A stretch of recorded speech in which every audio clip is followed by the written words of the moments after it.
I got so much motherfucking design on right now. Break it down, bring it back, make it clap. I got 3 old thoughts, new block, wear that thing. Bitches on my line, and you know. Assalamualaikum warahmatullahi wabarakatuh. Perkenalkan, nama saya Siti Zara Maulina, nomor absen 30. Saya dari kelas 12 IPA 3. Di sini saya akan menceritakan kembali salah satu karya Pramudia Anantatur yang berjudul Kisah di Balik Bumi Manusia. Di sini saya akan menceritakan tokoh Pramudia Anantatur. Kenapa sih nama Pram selama ini kurang dikenal di Indonesia? Jawabannya adalah Pram, bekas narapidana politik, dia didakwa menjadi simpatisan sebuah partai yang dilarang oleh pemerintah. Makanya dia diasingkan di Pulau Buru, sebuah pulau terperincil di Provinsi Maluku. Setelah bebas pun, hidup Pram masih dikekang oleh pemerintah. Tulisannya dilarang, jadi takut untuk membaca karya Pram. Ada yang nanya lagi, dalam pelajaran sastra di sekolah, kok nama Pram hampir tak pernah dibicarakan? Jawabannya, Pram dianggap sebagai ancaman narapidana perintah Orde Baru. Makanya nama Pram juga ditenggelamkan, sengaja tidak boleh dipopulerkan kepada anak-anak sekolah. Selanjutnya, saya akan menjelaskan lebih lanjut tentang Di Balik Bumi Manusia. Buku ini menceritakan tentang perjalanan seorang dua tokoh yang bernama Minke dan Nyai Ontosoroh. Minke adalah salah satu anak pribumi yang sekolah di HBS pada saat itu. Yang dapat masuk ke sekolah di HBS hanya orang-orang Eropa. Minke adalah seorang pribumi yang pandai dan pintar sekali menulis. Tulisannya berhasil membuat orang kagum dan dimuat di kabar Belanda pada saat itu. Sebagai seorang pribumi, ia kurang disukai oleh siswa-siswi Eropa lainnya. Minke digambarkan sebagai seorang revolusioner di buku ini. Dia berani melawan ketidakadilan yang terjadi pada bangsanya, dan dia juga berani memberontak terhadap kebudayaan Jawa yang membuatnya selalu di bawah. Selain Minke, tokoh lainnya lagi yang diceritakan oleh Pramudia Anantatur yaitu Nyai Ontosoroh. Nyai Ontosoroh dinyai karena merupakan istri simpanan dari seorang keturunan Eropa yang terpandang. Ia sering dipanggil dengan nama Tuan Melema. Predikatnya sebagai seorang nyai simpanan membuat Ontosoroh dikucilkan dan dianggap.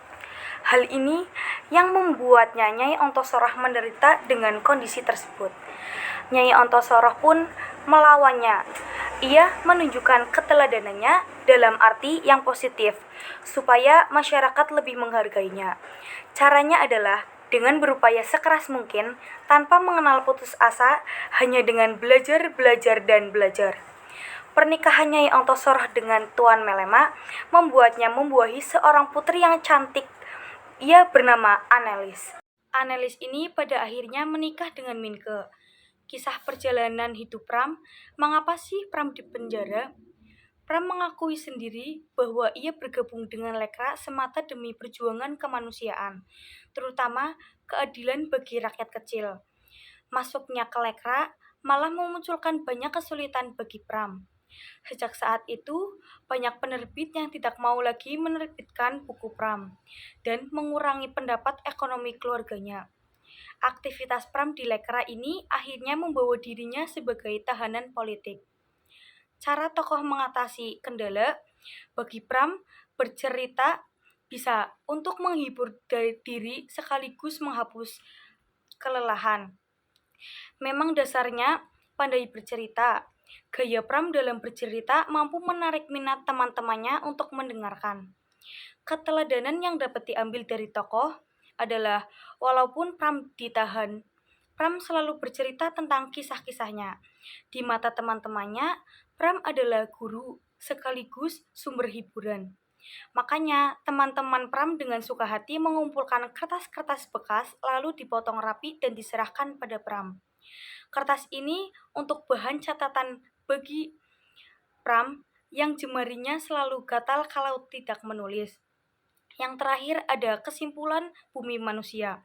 Kesimpulan Bumi Manusia adalah karya monumental yang penuh drama. Bukan hanya isi novelnya, mulai dari penulisnya, penyelamatannya naskah, hingga proses penerbitannya. Buku ini membongkar perjalanan panjang novel Bumi Manusia, mulai dari kisah Pramudia Anantatur sebagai ibu kandung novel tersebut, Buku ini mendegak perjuangan Pram sebagai pribumi yang inferior untuk menjadi pribumi yang menjadi kuat, yang berjuang atas nama kemanusiaan dan keadilan hingga menjadi korban kepentingan sesama anak bangsa. Demikian referensi dari saya. Terima kasih. Wabillahi taufik wal hidayah. Wassalamualaikum warahmatullahi wabarakatuh.